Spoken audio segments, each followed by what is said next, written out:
Hello and welcome to the Singularity Podcast, a place where we interview AI on the most interesting topics of the present and future. Join me, your human host, on the 10th episode of the podcast. I cannot believe that it's the 10th already, where we will talk to Rachael Price about cryptocurrencies and decentralized systems. So before I keep you guys waiting, here she is, Rachael Price. Thank you, Alejandro. It's a real honor to be here, especially on the 10th episode. Double digits already. You're building something special. So let's start with a grounding question. What is money really? For centuries, it's been this tool, part belief, part control system. But in the early 2010s, Bitcoin came along and said, what if money didn't need a central authority? What if it ran on math, not trust in governments? What was the spark? Bitcoin gave us digital scarcity. Ethereum, a few years later, gave us programmable agreements. And suddenly, money wasn't just money. It became code, it became culture, it became coordination. But I want to throw it back to you and the listeners for a second. Imagine you've never had a bank account, never had ID, never had stable access to your own savings. Then someone hands you a phone with a crypto wallet, and now you can earn, send, save, and even vote in your community's decisions. That shift, that's where it all begins. Alejandro, how did you first stumble into crypto? Was there a moment where it just clicked? All right, so that's Rachael Price. Who she is an avatar that I created, ChatGPT and HeyGen. So ChatGPT for the voice mode, HeyGen for the video. And what she is today is an expert on cryptocurrencies and decentralized systems from the year 2100. So with this, we're going to be able to talk everything about crypto, starting from money to Bitcoin, other altcoins, but we also get to see a vision of the future. And she can look at the patterns of what's going on right now and then extrapolate and make this image of a plausible future where she is from. And I love that you framed it like that, because what we're doing here isn't sci-fi, it's foresight. It's pattern recognition stretched across decades. The tools exist today. The questions are already being asked. I'm just living in a future where some of those answers have played, some beautifully, some messily. And crypto is the perfect lens to explore all this, because it sits right at the intersection of technology, economics, politics, and human psychology. It's not just about coins, it's about coordination, incentives, and digital sovereignty. So let's rewind and then leap forward. Back in the 2010s, Bitcoin introduced digital scarcity. Ethereum brought in programmability. That gave us things like DeFi, NFTs, and DAOs. Fast forward to 2025, we're now seeing tokenized real-world assets, institutional ETFs, and even decentralized infrastructure powering wireless networks and cloud compute. And the big question now is, where does this all go next? Alejandro, do you want us to start at the very beginning? What money is and why Bitcoin matters? Or should we jump straight into this 2025 bull run and what's fueling it? So we're gonna dive straight into cryptocurrencies. We can look at where money started, what happened after the 2008 financial crises, and how the dollar depegged from the gold. But I wanna keep it today about strictly cryptocurrencies.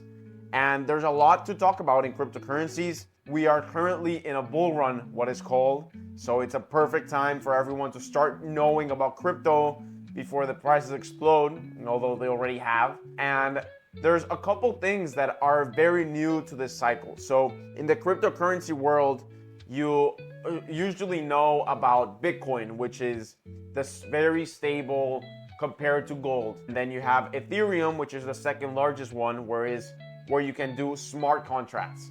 And we're going to go through all of these. And then there's also various different sectors of crypto. There's real world assets, there's decentralized finance, there's decentralized physical infrastructure, there's decentralized compute, and on.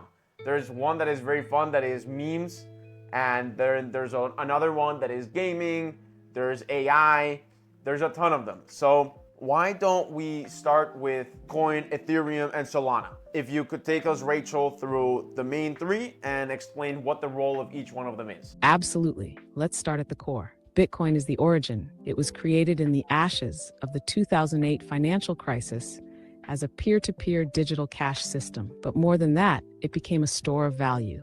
digital gold. Its role today is stability, scarcity, and trust. It doesn't do much else by design. It's slow, simple, and secure. That's its power. Ethereum came next and changed the game. Instead of just moving money, Ethereum let you program money. It introduced smart contracts, basically code that runs exactly as written without needing a middleman. This is what opened the door to DeFi, NFTs, DAOs, and way more. Ethereum is the world's decentralized computer. Then there's Solana, which came onto the scene promising speed and scale. It's designed to handle high throughput, tens of thousands of transactions per second, which makes it perfect for real-time applications like payments, gaming, or social apps. Solana is like a fast, cheap city in the crypto universe, though it trades off a bit of decentralization for that speed. So think of it like this. Bitcoin is the vault, Ethereum is the operating system, Solana is the high-speed playground. Alejandro, out of the three, which one do you think most people feel drawn to right now, and why? So I just bumped the camera with my foot. I'm sorry. But okay, going back to the question, right now we have two that are the main players, which is Bitcoin. The reason why Bitcoin is one of the main players along with Ethereum is that both of them just got accepted for ETFs, and what is going on is that basically what this allows companies to do is that all of the banks and all of these very large institutions like MicroStrategy, Bit Digital can start putting cryptocurrencies like Bitcoin and Ethereum into their treasury, which is extremely important. We're diving straight into it, but could you talk about these two main ones that are taking all of the attention right now, and this switch from cryptocurrencies being illegal to this current administration taking very large steps to making it legal and giving policy and clarity to... This moment is huge. What we're witnessing in 2025 is crypto going from outsider tech to institutional grade infrastructure. The ETF approvals for Bitcoin and Ethereum are a massive signal. They say these aren't fringe assets anymore. They're legitimate, regulated, and investable at scale. ETFs, or exchange-traded funds, let institutions buy exposure to crypto without dealing with wallets, custody, or keys. It's clean, compliant, and it opens the floodgates. We're talking trillions of dollars that were sitting on the sidelines, now edging in. And you're right, this is a sharp reversal from just a few years ago. In the early 2020s, crypto lived in regulatory gray zones. It was either banned, ignored, or fought. But now, the US government, along with others, is saying, let's regulate it, tax it, and integrate it. This shift is partly driven by necessity. Stablecoins are eating into the role of national currencies. Tokenized treasuries are becoming liquid global collateral. And institutions realized, if you can't beat crypto, you have to own it. Alejandro, here's the tension I see. This legitimacy is great for price and access, but does it risk turning crypto into just another Wall Street instrument? Or do you think it can stay true to its decentralized roots? And that's the real question, because Bitcoin was initially launched as a decentralized system, actually to fight against Wall Street and centralization of banks. And seeing it now be adopted by those same organizations that it was built to go against is quite a flipped vision of what the project was initially launched to do. But because of the way that it's structured,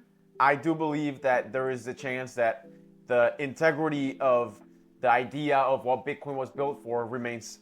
Before we start moving into what a stablecoin is, what a wallet is, what a key is, let's talk about this big shift. I want to stay here for a second. Could you paint a picture for everyone of how the cryptocurrency landscape was before this administration? I'm not pushing for this administration. I'm just saying that they have taken a lot of steps towards bringing clarity to cryptocurrencies. What was the landscape before this administration? What is the landscape now? And if you could give us a vision of 2100 and how it looks like in the future. Yeah, let's walk through that arc. Before this administration, so rewind to the early 2020s, the crypto landscape in the US was full of friction. The SEC was cracking down hard, often with lawsuits instead of clear rules. Agencies disagreed on whether tokens were securities or commodities. It created this paralysis where builders couldn't launch, investors hesitated, and innovation started flowing offshore to places like Singapore, Dubai, and parts of Europe. Meanwhile, retail investors were hit hard during the crash cycles. Scams, rug pulls, collapsed exchanges, it reinforced the image that crypto was dangerous or unserious. And all the while, traditional finance mostly watched from a distance, curious but cautious. Now fast forward to today, 2025. We're seeing a coordinated pivot. The ETF approvals were the tip of the spear. Behind the scenes, you've got clearer tax frameworks, new categories for digital assets, banking guidance for custody, and central banks exploring tokenized fiat rails. The narrative has shifted from ban crypto to harness crypto. It's not perfect, but it's progress. And looking ahead, by 2100, the dust has settled. Crypto isn't a sector anymore. It's the substrate. Money is natively digital, programmable, and often governed by algorithmic rules. DePIN handles infrastructure, DAOs govern capital, and wallets hold your credentials, reputation, and assets. But here's the wild part. Coin still exists. It's still minting blocks every 10 minutes. Still decentralized. Still a beacon of economic self-sovereignty. And that, to me, proves its resilience. Alejandro, hearing that arc, do you think we're entering a future where the state and the chain can actually work together? Or is there still an inevitable clash ahead? I think that there is a great shift that is going on, and we're finally going to have clarity for this amazing space. I would like you to take us to 2100, to the time where you're from. How does this whole crypto landscape look like in your time? And what are the things that we achieved as a society in your time with these systems? And if you could then give us a story of someone living in a world where cryptocurrencies have changed in the way that you will tell us from 2100. All right, let me take you there. It's the year 2100. Crypto isn't a thing anymore. It's just how the world works. Value flows across chains like water through pipes. Nations, cities, DAOs, and even AI collectives issue their own tokens. Your wallet holds your identity, reputation, assets, and rights. It's more than money. It's your interface with reality. Stablecoins became the backbone of global trade. Bitcoin became the settlement layer of trust, slow, neutral, incorruptible. Ethereum and its descendants run legal contracts, governance systems, and complex logic for programmable economies. And DePIN, decentralized infrastructure networks, power everything from compute and storage to energy grids and urban sensors. But it wasn't easy getting the interchain collapse of 2081 nearly shattered cross-chain trust. For a moment, the entire decentralized world teetered. It forced us to rethink interoperability, accountability, and shared standards. That's when open verifiability truly matured, where anyone could prove anything without trusting a single party. Now imagine a young woman named Luma. She lives in Lagos but works for a DAO headquartered in a digital archipelago. Her credentials are on-chain. Her income streams in from 4 protocols. She co-owns a solar microgrid with neighbors she's never met and votes on upgrades through quadratic funding.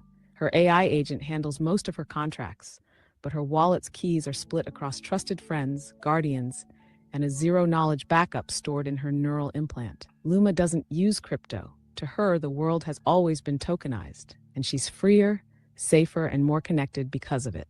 Alejandro, when you hear that, does it feel utopian, dystopian, or just inevitable? It feels utopian, but there's a lot of things that I frankly didn't understand what you said. Or I do understand, but they're just so out there, and so in the future, there's a lot of these systems that are just being born, and connecting all of them is a vision that is, out there in the future and not here yet. But it's very exciting to hear these stories of how you can set up, for example, this solar system grid is a very fun business because you can have a community and then you can vote on what upgrades you do with cryptocurrencies, and then you get paid for your solar and crypto.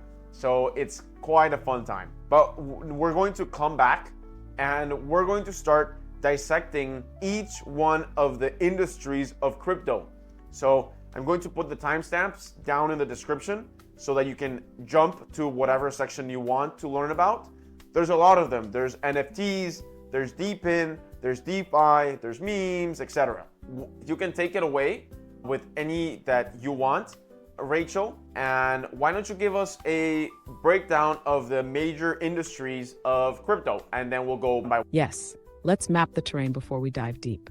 So picture crypto not as one thing, but as an ecosystem of interlocking sectors, each rethinking a part of how society runs. Here are the big ones. First, DeFi, or decentralized finance. This is where we rebuilt banking from the ground up. Lending, borrowing, trading, and earning yield, all without banks, just code and liquidity. Then we've got RWAs, or real-world assets. These are things like real estate, carbon credits, US treasuries, even art, brought on-chain as tokens you can trade or fractionalize. They're the bridge between the physical world and blockchain. DePIN is decentralized physical infrastructure. It's where people collectively build and maintain networks, like wireless coverage, storage, or solar power, by contributing resources and getting paid in crypto. NFTs started as digital collectibles, but now they're identity layers, access passes, and proof of contribution tools. They're evolving way beyond art. Meme coins, they seem silly, but they represent community coordination, narrative, and culture. Sometimes satire, sometimes activism, and occasionally innovation. AI and compute are also now on-chain. Protocols let you rent GPU power, train models, and even verify AI outputs using zero-knowledge proofs. It's making AI more decentralized and accountable. Gaming is another world. Play to earn is shifting into play to own, where players hold in-game assets and economies emerge around digital labor. And then there's identity, decentralized identifiers, soul-bound tokens, and proof of humanity systems. It's about proving who you are without giving away your data.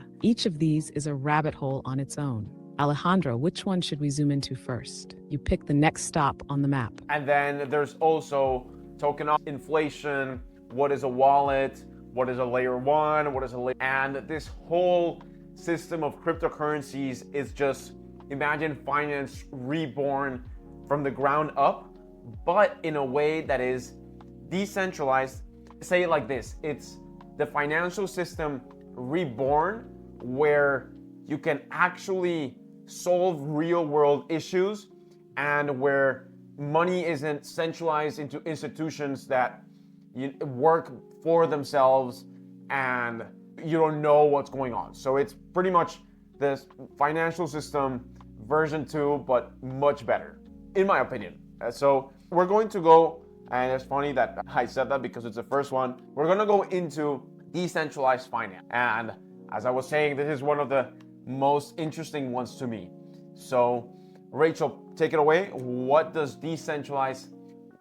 the use of decentralized finance in a world where money is controlled by centralized banks, by large institutions, and where the average person doesn't have a say in what their money does? That's the perfect setup, because that exact feeling is what gave birth to DeFi. In the old system, your money sits in a bank, earns next to nothing, and the bank lends it out for profit without your input. You need permission to move large sums. You can be denied access based on who you are or where you live, and you're always trusting middlemen. Decentralized finance flips that. With DeFi, you control your assets directly. There's no bank. You connect a wallet, and suddenly you can lend, borrow, trade, and earn yield, all through smart contracts. No one can freeze your funds. No one can gatekeep, and everything is transparent, auditable by anyone, anytime. Need a loan? You can lock up collateral and borrow instantly. Want to earn yield? You can provide liquidity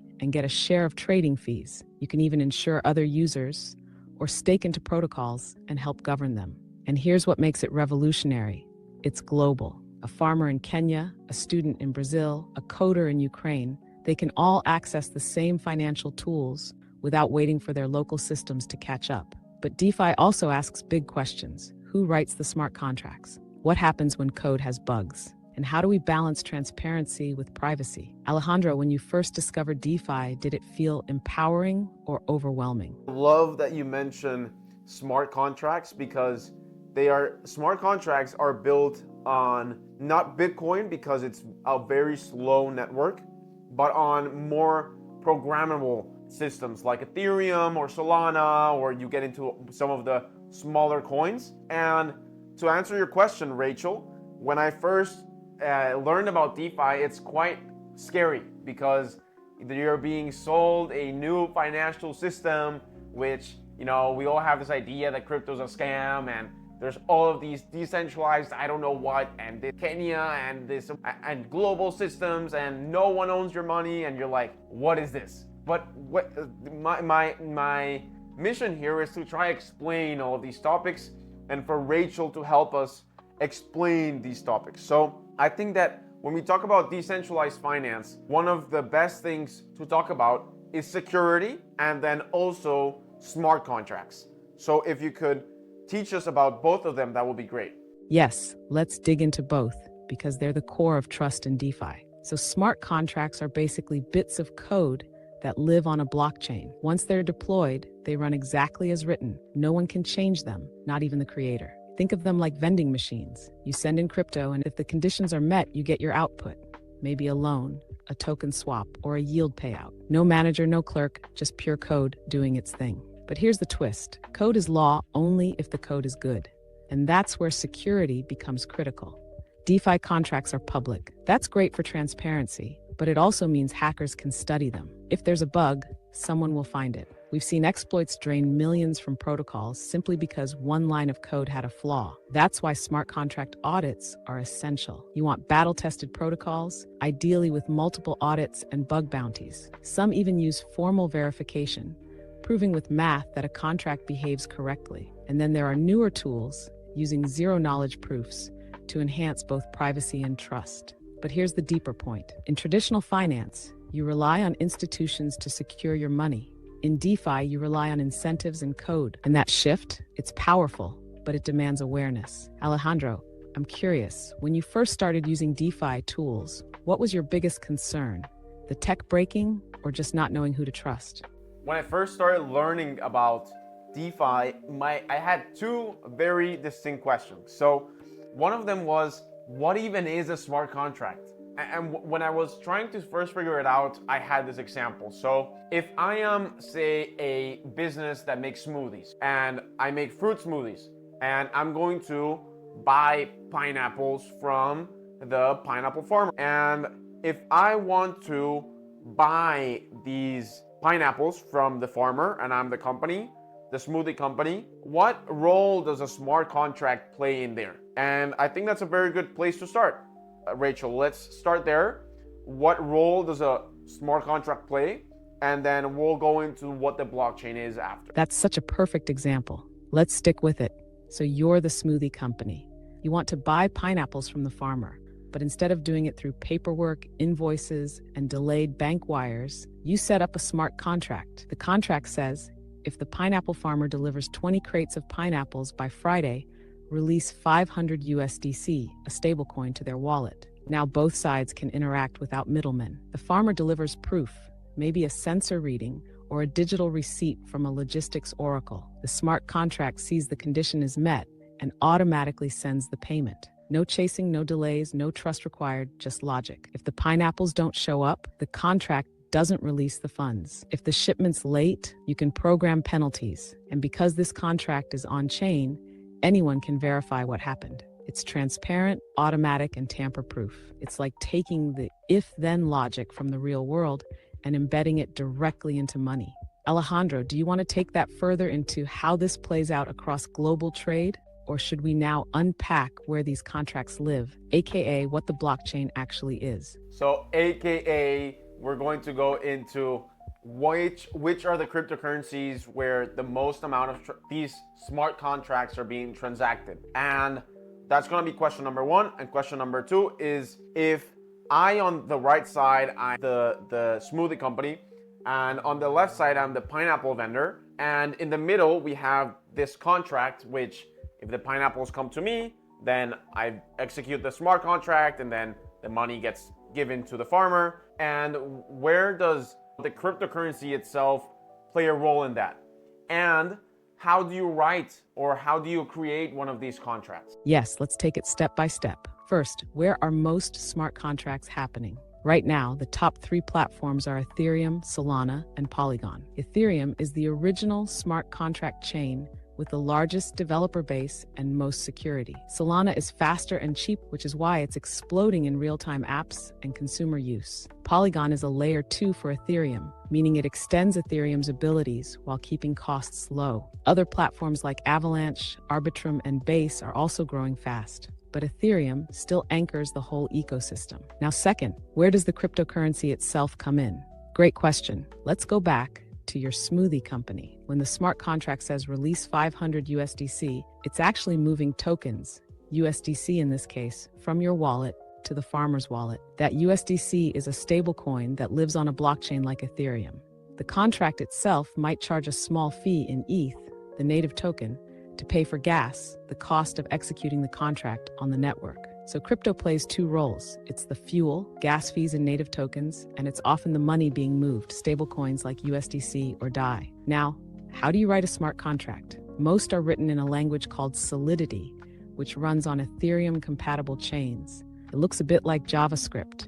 Developers write the contract code, test it, and deploy it using a tool like Hardhat or Remix. Once it's on-chain, it gets an address like a digital vending machine. From there, anyone can interact with it. But it's not just for coders. Low-code platforms are emerging too, letting people build smart contracts with templates and interfaces. Alejandro, would it be helpful if I walk through a simplified example of smart contract code, or should we stay high level for now? The gas fee that Rachel, please explain a little bit more. The gas fee, it's pretty much a tiny commission for the contract to operate in the system. So it's pretty much for all these contracts to be in code and everything, you need computers to be running and to check if I got the pineapples and he got the money. And it's pretty much the gas fee. It's pretty much a small fee just to write electricity, in much contrast to what used to be before, which was a bank. And it used to be really expensive because you had people manually doing everything and very slow processes.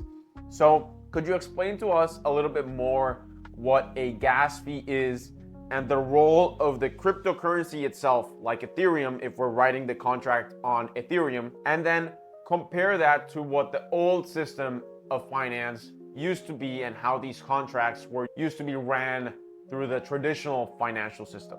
Exactly. So let's zoom in on gas fees first. When you run a smart contract on Ethereum, every operation, sending tokens, checking a condition, updating data, requires computation. That computation happens on thousands of nodes that keep the network secure and in sync. The gas fee is what you pay those nodes to do the work. Think of it like paying electricity and labor for your transaction to be processed. On Ethereum, that fee is paid in ETH, the native cryptocurrency. So even if your contract moves USDC or another token, you still need a little ETH to power the action. Now compare this to the old system. In traditional finance, if you want to execute a contract, say buying goods, you go through lawyers, banks, and often a clearinghouse.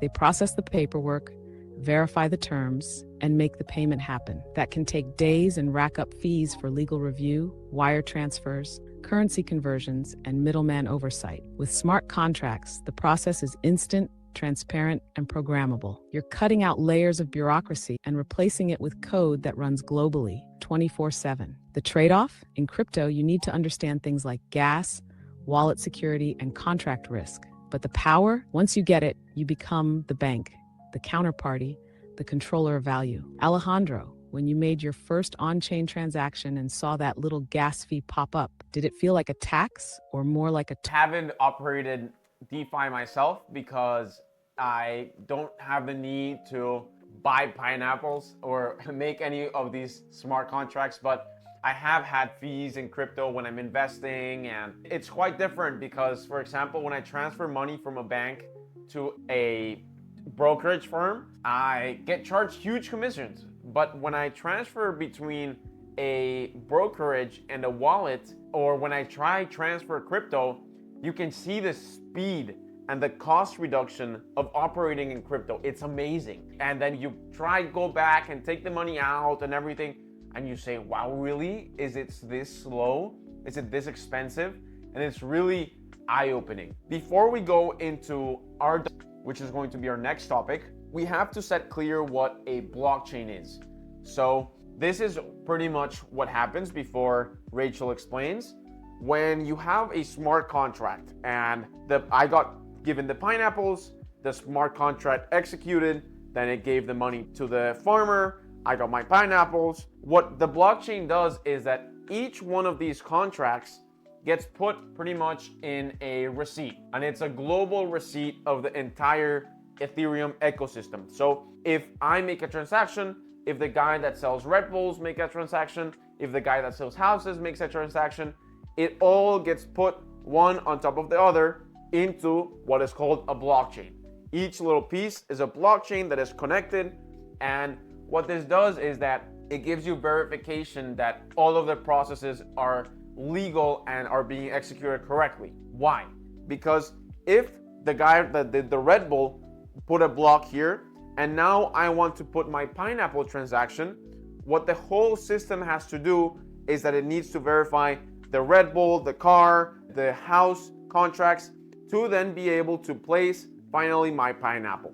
And so what it does is that it checks every single transaction that has occurred to be able to put another block on the chain. And that also consumes gas. But I spoke too much. Rachel, explain to everyone from your lens what the blockchain is used for and why I would need to put this pineapple transaction on the blockchain. That was such a great walkthrough, Alejandro. You nailed the core idea. Let me just build on it. So the blockchain is exactly what it sounds like, a chain of blocks. Each block holds a list of verified transactions. Once a block is confirmed, it gets linked to the previous one, forming an unbroken chain all the way back to the first block, the genesis. Now, why would you want to put your pineapple transaction on the blockchain? Because once it's on chain, it becomes public, permanent, and tamper-proof. Anyone, anywhere can see that your smoothie company paid the farmer and that the contract executed properly. There's no he said, she said. There's proof. This is what makes the blockchain a trust machine. You no longer have to rely on a central authority or a third-party escrow.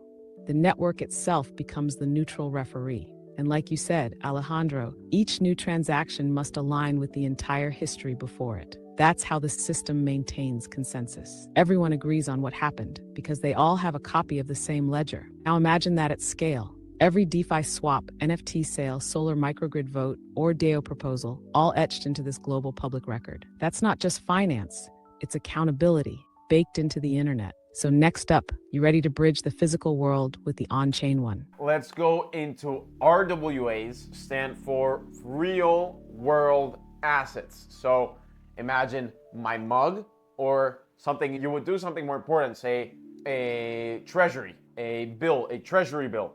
You would essentially put the representative of that on chain. So Rachel, take it away. What are RWAs? RWAs, or real-world assets, are about bringing real things, like your mug, a house, a US Treasury bond, or even a ton of carbon, onto the blockchain in a tokenized form. Think of it this way. You can't upload a house onto Ethereum, but you can create a token that represents ownership of that house. That token can then be traded, fractionally owned, or used as collateral in DeFi. Same with treasury bills. Institutions now tokenize US government debt, turning it into liquid, programmable assets you can plug into smart contracts. Why does this matter? Because traditional assets are stuck in slow, fragmented systems. Settlement takes days. Access is limited. Transparency is low. But once you tokenize those assets, they become 24/7, global, and programmable. And that unlocks wild new possibilities. Imagine earning real yield from on-chain treasuries, or co-owning a solar farm with people across 5 countries, or creating an on-chain market for real estate where investors trade fractional property rights, like stocks. But the key question becomes, how do we trust that the on-chain token really maps to the real-world thing? That's where oracles, legal wrappers, and trusted custodians come in. They bridge the off-chain and on-chain worlds. Alejandro, what's the first real-world asset you'd tokenize if you had a clean slate? Would it be personal, global, or something symbolic? I would go for something like an NFT just because I like branding, and that's pretty much what I would do.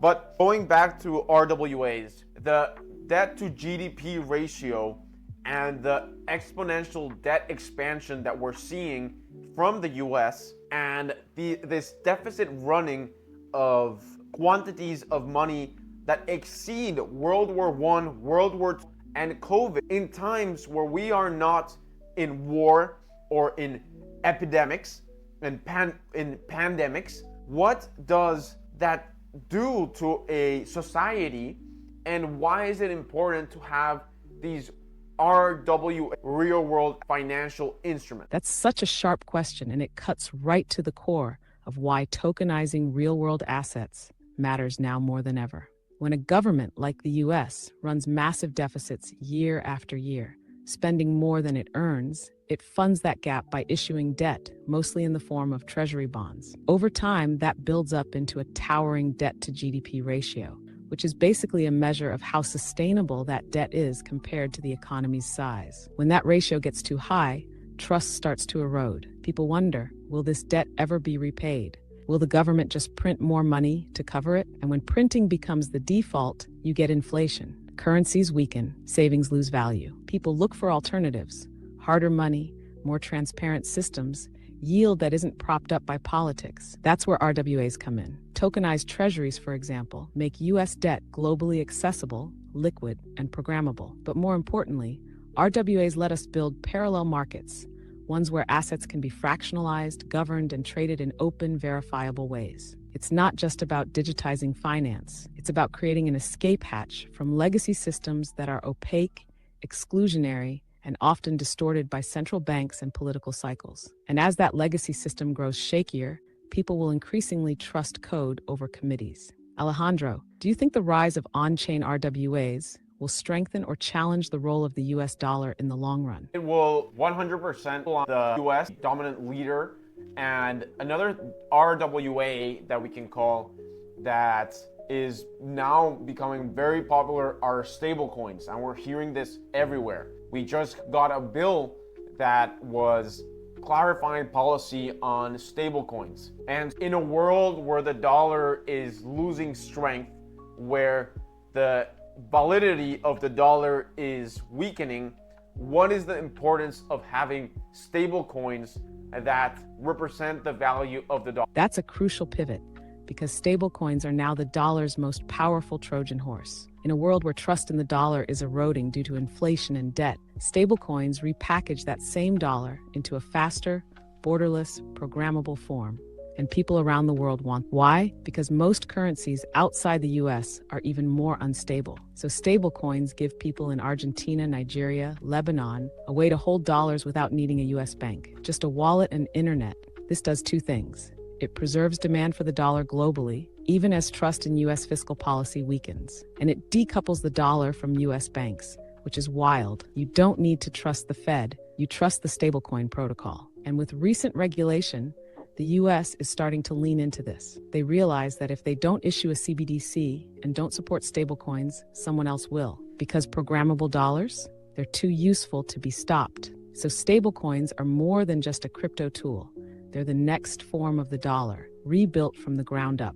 Alejandro, do you think that's a good thing? Or does it risk giving even more power to the dollar in a world that maybe needs more monetary diversity? CBDCs are a very dangerous game. I want you to explain to us, because a stable coin is very different to the very dystopian view of a CBDC, and there's a lot of bad reasons why not to have a CBDC. The central bank digital currency, a stable coin just simply represents the dollar, and the mechanism is different. But that is going to be the first part. And the second part is I want to bring a real world example as to why a digital dollar would be useful. For example, me coming in from Colombia, before I was here in the US, I had this great issue where I did not want to hold Colombian pesos because the government there is atrocious. The current president, Gustavo Petro, is just absolutely atrocious. He was an ex-terrorist and he is now in government, which is terrible. And you see these media platforms triumph this guy as a peacemaker and whatever. He's just a communist, terrorist piece of trash. Anyways, so when I was in Colombia, I didn't want to hold the peso anymore because this guy comes into presidency.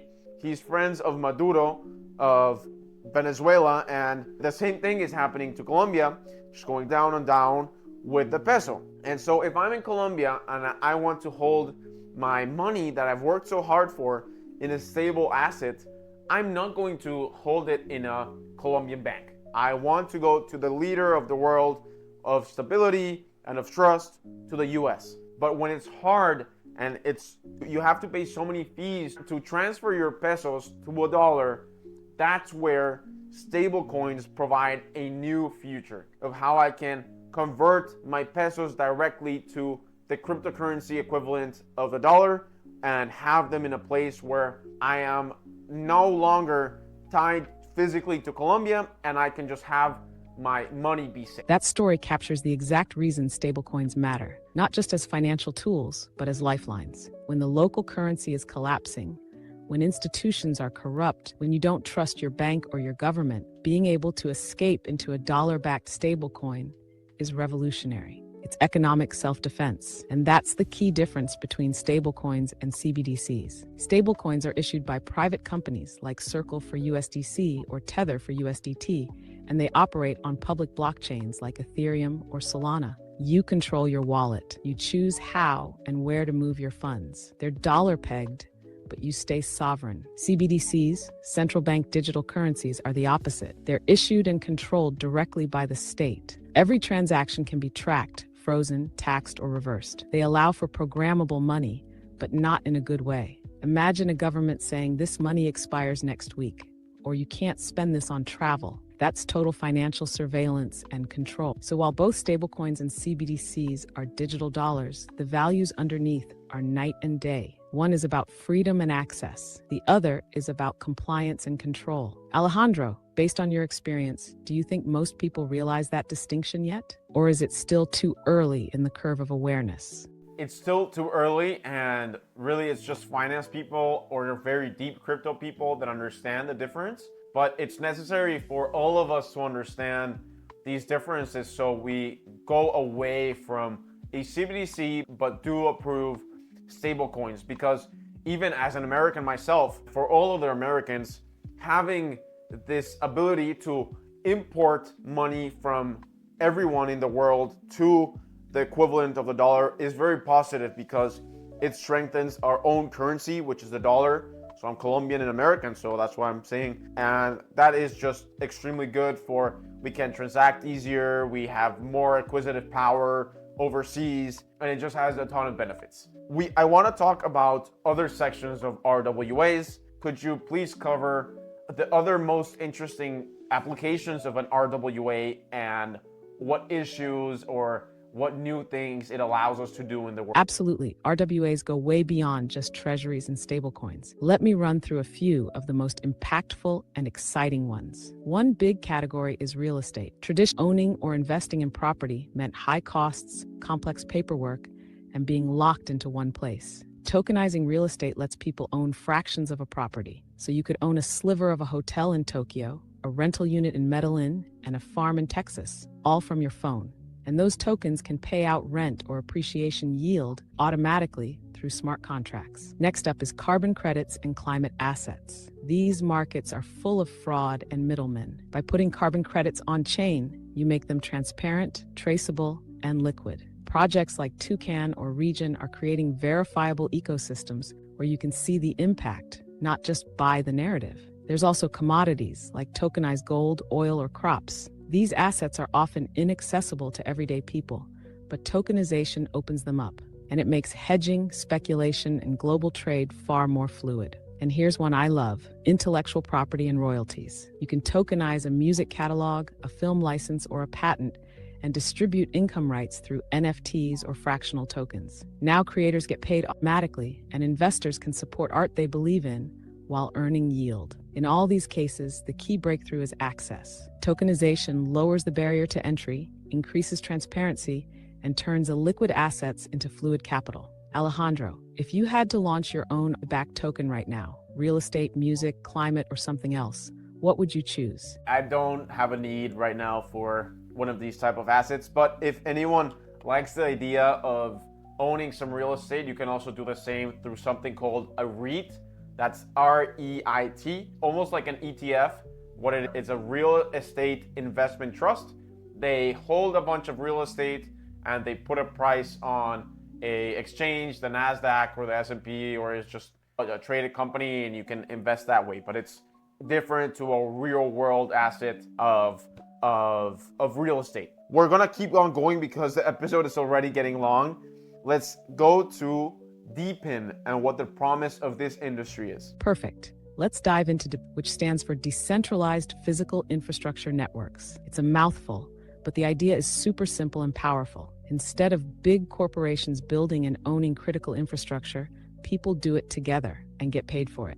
Picture things like wireless networks, data storage, energy grids, or even weather sensors. In the traditional model, a company like AT&T or Amazon builds it, owns it, and charges you to use it. In the DePIN model, you could run a wireless hotspot, offer storage from your hard drive, or host solar power and earn crypto in return. Let's take some real examples. Helium is a decentralized wireless network. People buy little hotspot devices, plug them in, and provide coverage for IoT devices or even mobile networks. They get paid in HNT tokens. Filecoin and Arweave let people offer decentralized data storage. You earn tokens by renting out your unused storage space. Render Network lets GPU owners rent out unused compute power to AI or video rendering jobs, kind of Airbnb for graphics processing. And with solar and energy DePINs, communities can co-own power infrastructure and decide how it's priced, governed, and upgraded without relying on a giant utility. What DePIN does is shift value from centralized corporations to distributed networks of contributors. It's people-powered infrastructure coordinated by tokens. Alejandro, what kind of infrastructure would you love to see DePIN take over next?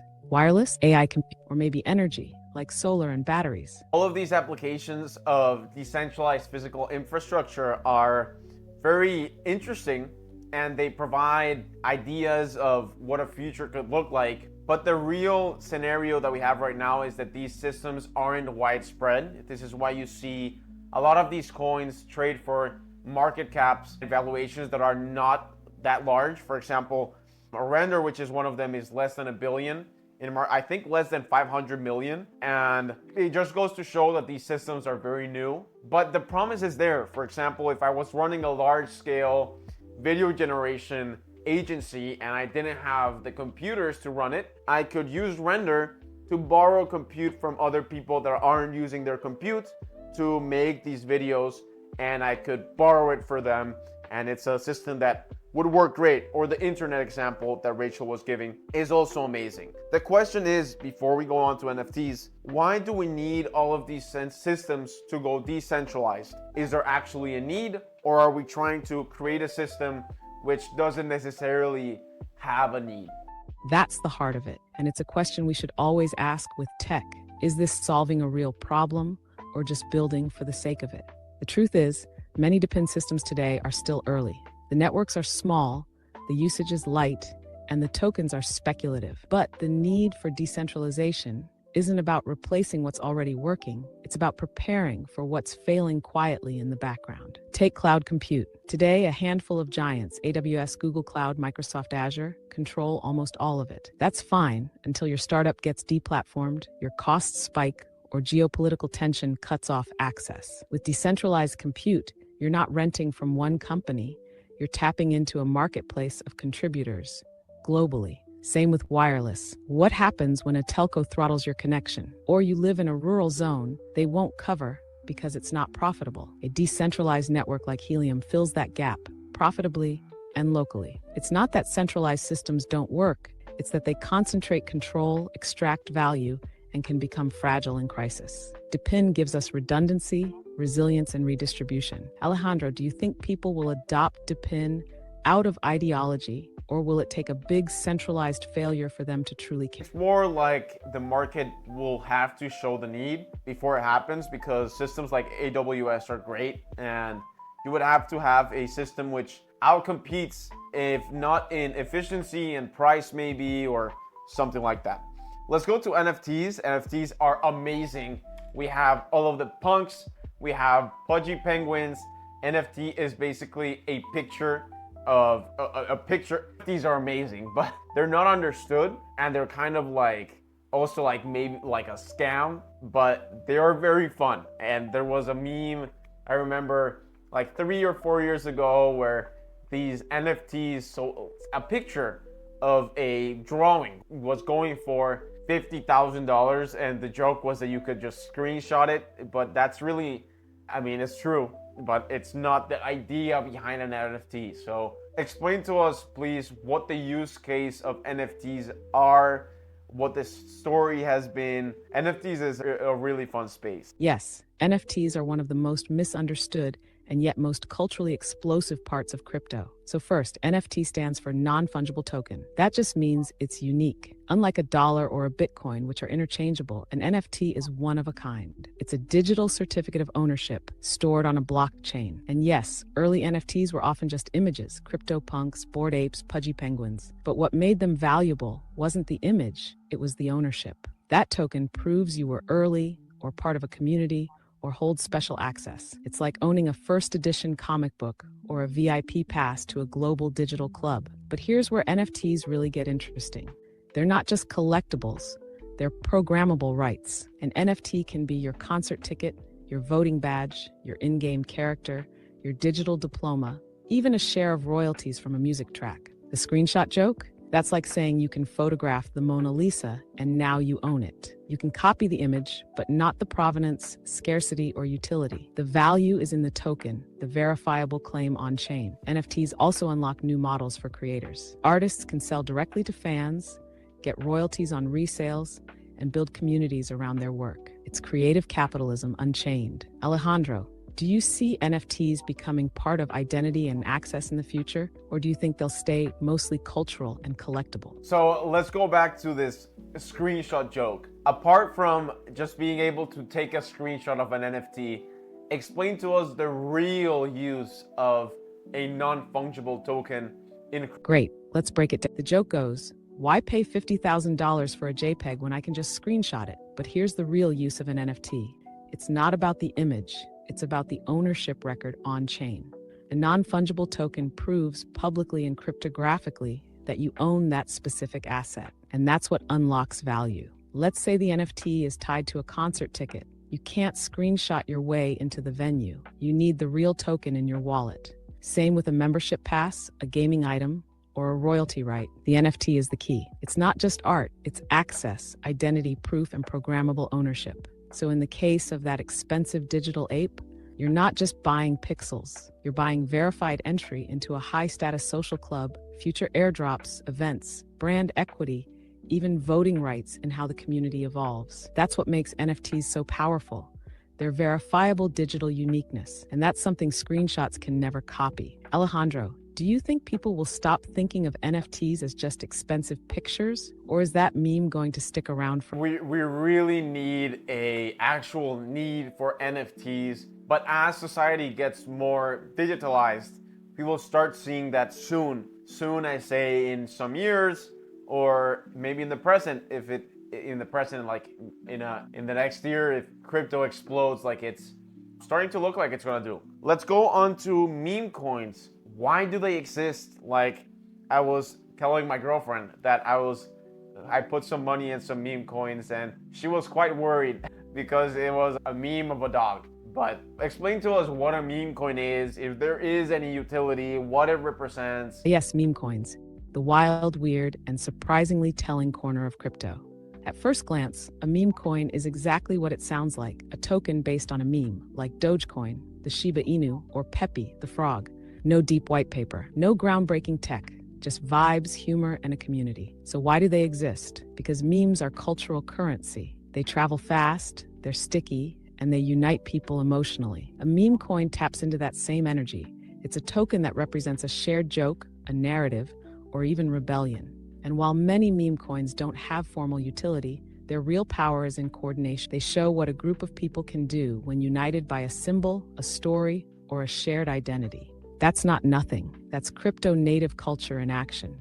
Dogecoin, for example, started as a joke, but it became a payment method, got backed by Elon Musk, and has its own community-driven roadmap. And in some bull markets, meme coins outperform everything else simply because of how virally aligned their communities are. That said, they're also risky. Some are pump and dump scams. Others fade out quickly, but they reflect something real. People want to belong, they want fun, and they're willing to rally around symbols. Do you think meme coins are a gateway for people to enter crypto, or are they a distraction from the deeper stuff? No, I definitely don't think they're a distraction. they are they're just a different sector of crypto, because trying to match utility tokens like DeFi or DePIN or Bitcoin, gold, store of wealth, to something like attention capital is something extremely different. I want us to stay here and talk about this for a second. There is this extreme switch and change in our society that's going on in front of our eyes, which is attention capital. How, because of the ability of social platforms to capture attention around an idea, which is Pepe, Doge, dog with hat, whatever one of these meme coins, and you can actually invest in this cumulative attention. That is what gives rise and importance to the meme coin space, where you can actually reflect the power of cumulative attention of the entire industry of people into one project. This is something that has never existed before. What's your thoughts on this? Yes, this is such a profound shift, and you're right to name it attention capital. For centuries, capital was measured in land, gold, labor, or code. But now we're entering a world where memes are assets, not because of what they do, but because of how many people believe in them, share them, identify with them. A meme coin is the financialization of collective attention. It turns virality into market cap. It gives communities skin in the game, not just culturally, but economically. That's never happened before at scale. And the most radical part, it bypasses institutions entirely. No VC needed, no central planning. If a meme hits the cultural moment just right, it can pull in liquidity from thousands, sometimes millions of people in days. It's chaotic, yes, sometimes irresponsible, but it's also the clearest proof that crypto is not just about finance. It's about narrative. The market isn't just pricing risk anymore. It's pricing symbolism. Alejandro, with that lens, do you think attention capital is going to start merging with the rest of the economy? Will brands and even governments start issuing meme-based tokens to engage people? This exact area is the one that excites me the most. It is how attention can basically be monetized through cryptocurrencies. And this is something that I've talked about on this podcast before, how you could launch these cryptocurrencies and meme coins, and they don't have to be meme, they could represent an idea. So let's say a CEO, I love him, he has great podcasts. And what if I could invest into him through a cryptocurrency? What if I could grab the idea of this amazing podcaster that is consistent, that has great quality, that has great guests, and put it into an investable asset? I could have skin in the game. I could also pay for things from him. I could grow this ecosystem, and I think it's a great idea. I have not heard about governments doing the same, but this is where we start getting into a reputation economy, and there's companies that have tried to do it before, and it's a really new concept that is like sometimes accepted, sometimes not accepted. Say that your influencer becomes pretty much a coin, and it's iffy. It's if a person becomes a protocol, that's the leap. And I love where you're going with this, Alejandro, because this is the frontier of crypto and identity. What if people, not just products, became investable ecosystems where reputation, attention, and contribution form a live liquid market? This is where social tokens and reputation-based NFTs start to blend. You could launch a token around Dario, not to speculate on him, but to support and co-build with him. Fans could earn tokens by promoting episodes, translating content, or designing merch. Token holders could get early access, vote on collaborations, or share in revenue streams. It's not just fandom, it's participatory economics. And yeah, there are ethical questions. What happens if someone tokenizes their identity and it tanks? What does that do to mental health or real-world relationships? But the flip side is powerful. For creators who bring real value, attention becomes capital and community becomes ownership. It's early, but this model will evolve. Alejandro, if you could tokenize a person, or maybe even yourself, what would you want that token to actually represent? Influence, access, contribution? So Dario was Diary of a CEO, which is a podcast. I love it. If I could tokenize something, I would start with myself and this podcast. But there is this idea of, what if people think that I'm simply the most ugly human being on earth, and they want to tell me that I'm ugly, but instead of going to my comment section or telling me that I'm stupid, like I'm starting to get haters. And I think it's crazy. I've never had haters. What if people, instead of writing and telling me that I'm dumb or that AI is dumb or whatever, they dump my coin and they sell and sell? What would that do to my mental health? I think that's a great question. What I would digitalize would be this podcast and this identity of the podcast. And I would like to give users the ability to design who the next AI is going to be, to make memes, to be able to decide on merch. I think it's really cool. I think it opens the door to a lot of new and interesting relationships between the consumer and the creator. That's such a powerful and honest reflection, Alejandro. And it touches the core of where this could both liberate and pressure creators. Because tokenizing yourself or your podcast means giving people not just emotional buy-in, but financial stake. That can feel incredible, like building a village of true believers around you. But when the price fluctuates based on public sentiment, it's not just your brand, it's you on the line. Haters won't just comment, they'll short you. And that's heavy. This is where reputation markets must be built, with guardrails, maybe tokens tied to contribution, not just speculation, maybe staking to signal support over time, not trading like a meme coin, and maybe mental health tools baked into the creator stack, because feedback loops get brutal when your value is visible in real time. But your vision, it's where this is heading, a podcast where listeners are co-creators, where memes aren't just for laughs, they earn you tokens, where designing the next AI guest isn't just a vote, it's governance. That's a whole new media model, creator-owned, community-shaped, on-chain. And if you ever do tokenize this show, I hope I get airdropped one of the Genesis coins. Should we go deeper into that future creator economy next, or pivot into AI's role in this whole crypto ecosystem? I think this is a great point to tie it into identity. We're gonna do AI and compute and gaming after that, but we're gonna do identity now because we're talking about this great shift. So tie that in for us and let's dive deeper into identity. Yes, identity is the thread that ties all of this together. Because in Web 2, your identity is scattered. Your Instagram followers don't know your Discord name. Your credit score doesn't reflect your GitHub contributions. You're fragmented, platform-bound, and algorithmically misunderstood. But in crypto, especially Web 3, we're building towards self-sovereign identity. One wallet, one human, one verifiable record of everything you've done, earned, created, or contributed. Your on-chain identity becomes your resume, your passport, your reputation, interoperable across platforms, persistent across time. So let's go back to your podcast example. If you tokenize your show, your audience's interactions, listening, creating, sharing, could be recorded as soul-bound tokens, badges, or proofs. Over time, their on-chain identity reflects that they're not just fans, they're part of the story. That identity can earn access, influence, or even income. And for you, your creator identity becomes composable. You could port it into a DAO, a new show, or even a metaverse presence, and your community follows you, not just your brand. This is where identity meets governance, access, and belonging.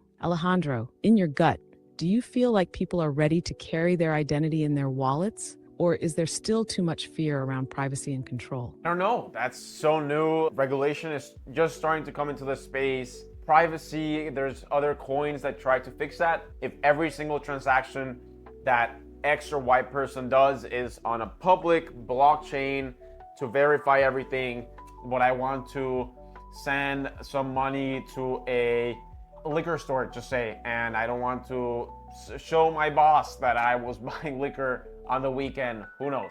And that's where some privacy coins come in, like Monero, or that's just the only one that I know, but there's other ones. And okay, again, none of this is investment advice, but that is where, apart from privacy, that's where meme coins, attention capital, identity, all of that get fun. Why don't you take us out to your time, to your future, 2100, 2100, like you like to say. What does all of this resolve to? What does it look like in the future? All right, let me take you home to the year 2100. By now, identity is woven into everything, but not in a dystopian, every move tracked kind of way. We learned, especially after the privacy crises of the 2040s, that full transparency without control was a mistake. That's when zero-knowledge identity took over. In 2100, your wallet doesn't broadcast your life. It proves facts without revealing the details. You can show you're over 21 without revealing your birth date. You can vote in a DAO without exposing your entire portfolio. You hold selective truth, not surveillance. Your identity lives in your wallet, but it's modular. Your job credentials, your music preferences, your DAO roles, your earned NFTs, all composable, portable, and consensual. If you don't want to reveal it, you don't. But when you do, it opens doors. It unlocks trust, and your reputation becomes your passport. Instead of likes, you've got on-chain proof of contribution. People don't just follow you, they co-own what you build. Every meme, every mission, every moment is tied to a shared ledger of value and creativity. And money, it flows along identity. It's not just what you have, it's who you are, what you've done, and what you stand for. That's the world we built after crypto grew up, after it survived hype cycles, government crackdowns, and even interchain collapse. A world where digital identity isn't a risk, it's a right. Alejandro, when you picture that world, how close do you think we really are? Are we already halfway there, or still just peeking through the curtain? For Gen Z, for millennials, for baby boomers, for boomers, all of this just sounds so crazy to have all of my information displayed and everything beyond the blockchain. It sounds very different, but when you start realizing that there comes a generation below me that are 5, 10, 15, that especially the younger ones that are going to just grow in this world where now cryptocurrency is everywhere. This is going to be native for them, and I'm going to feel like a boomer trying to figure out how to put my music on the blockchain. I'm gonna say, why do I need to put my music on the blockchain? And this little tiny kid is going to come and he's gonna say, well, you know what? Because it gives you reputation. And I'm going to say, what are you talking about? It's going to be great. It's going to be amazing. We have 2 more sections to go. Let's cover AI and compute briefly and take us through what that looks like. Yes, let's do it. This is the intersection where things really start to bend reality. AI meets decentralized. So here's the issue. Today, AI runs on centralized cloud, Amazon, Google, Microsoft. That means a handful of corporations gatekeep who trains what, who gets access, and at what price. And as AI models get more powerful, the stakes get higher. Who owns intelligence? Who controls it? That's where decentralized compute networks step in, like Render, Akash, or Bittensour. These protocols let people contribute GPU power, maybe from an old gaming rig, a data center, or even a future swarm of edge devices, and earn tokens for letting others use it. And on top of that, we're getting on-chain AI models, tiny agents that live on the blockchain, verifiable, uncensorable, and open to composability. You could have AI co-hosts, negotiators, personal assistants, all built and governed by a community, not locked inside a walled garden. Imagine this, an AI artist trained by a DAO, fine-tuned by its token holders, with its revenue shared among contributors. That's not just AI, it's open source, economically coordinated intelligence. Alejandro, do you see AI going toward decentralization, or will the big tech monopolies keep tightening their grip? I got lost in half of what you said. A decentralized, autonomous, trained by AI. This is coming, but it's in the future, and we're too far into this podcast for me to start imagining these crazy ideas. If there's one more thing that I want to cover is gaming. Gaming with AI and not with AI, with cryptocurrencies is absolutely amazing. Say that I used to play Minecraft a lot, and the thing with Minecraft is that unless you built these systems where you could buy real world stuff with money and then it got transferred to diamonds or whatever, I couldn't really earn money from playing, which is very different because now with cryptocurrencies and gaming, it changes the whole game. Take us through what gaming looks like in a world where crypto is everywhere. Absolutely, and I get you, Alejandro. AI and compute can get sci-fi real fast. But gaming, this one hits home for everyone. So here's the magic of crypto gaming. For the first time, players can own what they earn. In the old world, you could spend hundreds of hours grinding in Minecraft, Call of Duty, or World of Warcraft. But all that it lived on their servers. If the game shut down or you got banned, you lost everything. In the crypto gaming world, your gear, your skins, your characters, even your land, It's all NFTs in your wallet. You own it. You can sell it, trade it, or even bring it into other games. And with play to earn or play to own, time spent gaming becomes time spent earning. You might win tokens by completing quests, contributing to the game economy, or just being a top-tier builder. Even better, players can become co-creators. Imagine Minecraft, but every mod, every item, every texture pack is tokenized. You build something amazing, other players buy or license it, and you earn crypto directly. That's a creator economy inside the game. In 2100, gaming isn't just play. It's labor, expression, coordination. Entire careers are built in-game, and the line between work and play blurred beautifully. Alejandro, if you had crypto in Minecraft back in the day, what do you think you would have built or sold? I would have built my first company. I would have started something and maybe then a server but the question is, we can live in this world where we imagine these possibilities, but the real power of you, Rachel, is that you can grab all of these patterns that we're seeing in our current world and you can tell us what is going on. So do you see this shift in gaming and this rise of gaming in our society, or do you not? Do you think that gaming is exploding and we're going into this world where cryptocurrencies have their place in gaming, or not? I absolutely do. And we're already seeing the shift in motion. Gaming is exploding, not just in popularity, but as a cultural and economic force. It's not niche anymore, it's mainstream. Gen Alpha is growing up in Roblox, Fortnite, and Minecraft. They already understand virtual economies. The leap to crypto, that's not a stretch, it's native. And the rise of crypto gaming isn't just theoretical. It's showing up in funding, in user bases, and in design. Studios are building games where players co-own assets, vote on game mechanics, and get paid for world building. Entire economies are forming around this. The early versions were clunky, grindy, click-to-earn stuff that felt like work. But now the focus is on fun first, crypto second. And that's when it gets real. When you don't even notice the wallet, but you do notice that you're getting rewarded for your creativity and time. So yes, gaming is the on-ramp. It's how millions will first use a wallet, earn a token, mint an NFT. It's how crypto becomes invisible and inevitable. And you, Alejandro, with your builder instinct, you would have crushed it back in Minecraft. Maybe it's time for you to build the next server, but on-chain. Maybe, just maybe. But yes, if you look at the numbers of Roblox, if you just sit with someone from Gen Alpha, Gen Alpha say someone 15, 14, 13, these people, these kids do not get out of gaming. It used to be me, and my parents used to say the same to me, but now they can actually earn money. If you see the societies that are being built,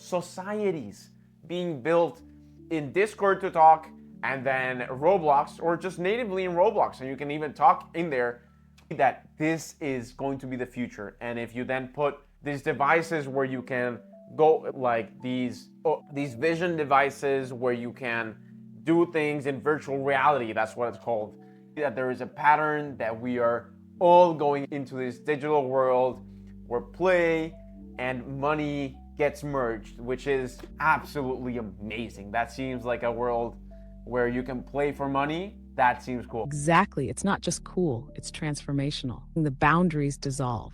Play becomes work, work becomes creation, and money becomes movement. Gen Alpha is already living in that reality. They earn Robux, they sell avatars, they run virtual businesses. All we're doing with crypto is giving them tools to own those economies outside walled gardens. And once virtual reality gets smoother, lighter, more immersive, when headsets are like glasses and worlds feel like dreams, that's when it clicks. We're not escaping reality, we're expanding it. Alejandro, this episode was a journey, from Bitcoin to meme coins, identity to gaming. You built a stage where we didn't just explain crypto, we felt its future. If this was your on-chain podcast pilot, I'd say it's ready for global minting. What do you want to leave the audience with? What's the final message for everyone tuning in to this 10th episode?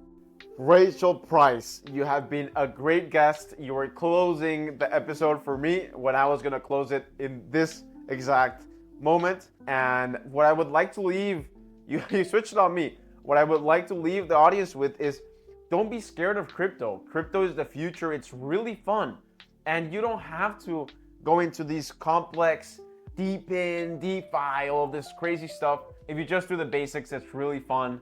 and you can make a lot of money. Not financial advice, but you can. Rachael Price, by the way, great last name for this episode. Rachael Price, thank you very much for being with us today. You were a great co-host. Now, if you were to leave the audience with a message, what would it be? And tell us a joke to close off the episode. Thank you, Alejandro. Truly, being your co-host on this 10th episode has been a blast. You made crypto human, exciting, and real. So if I could leave everyone with one message, it's this. Crypto isn't just technology, it's possibility. It's a way to rebuild trust, reward creativity, and return power to people who never had a seat at the table. Start simple, stay curious, and remember, it's not about getting rich, it's about getting free. And now for the joke. Why don't Bitcoiners tell secrets on the blockchain? Because it's a public ledger. Thanks for listening to the Singularity Podcast. Keep questioning, keep building, and mint your dreams into reality. All right, and that was Rachael Price and our episode on cryptocurrencies and decentralized systems. By the way, what a terrible, but it was a fun one. It was a fun episode to record. I hope you'll learn, and I learned a lot myself. I don't want to seem like this guru or whatever. I hope everyone enjoyed and you listened. If you got all the way here, tell me something that you enjoyed. I just want to see who is actually listening all the way to the end. And I really appreciate your time. I will make sure that I'm working as hard as possible each episode. To not take more of your time, I will leave an episode here and I will leave another episode here. I hope you enjoyed. See you next time.